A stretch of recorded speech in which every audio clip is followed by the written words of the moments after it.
Hello friends, நேற்று எனக்கு கொஞ்சம் உடம்பு சரியில்லை. பிறகு என் வீட்டுக்காரங்கள்ட்ட பாப்பாக்களுக்கு மட்டும் சாப்பாடு ஹோட்டலில் வாங்கி கொடுத்துருங்கன்னு சொன்னேன். அவங்க என்னால் இந்த டைமில் ஆஃபீஸ்லேருந்து வர முடியாதும்மா, நான் ஸ்விக்கியில் ஆர்டர் போடுறேன், நீங்கள் வாங்கிக்கோங்கன்னு சொன்னாங்க.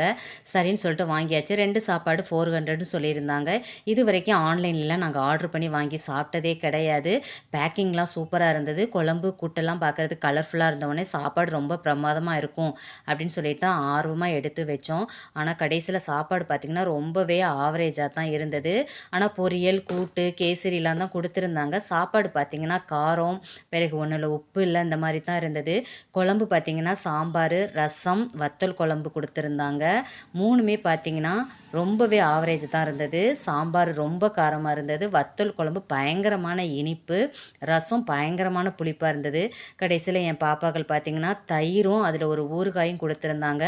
அதை மட்டும்தான் வச்சு சாப்பிட்டாங்க. இதுக்கு வீட்டிலேயே நம்ம தயிர் சாதமும் ஊறுகாயும் செஞ்சு கொடுத்துருக்கலாம் போலன்னு மைண்டில் தோணுச்சு.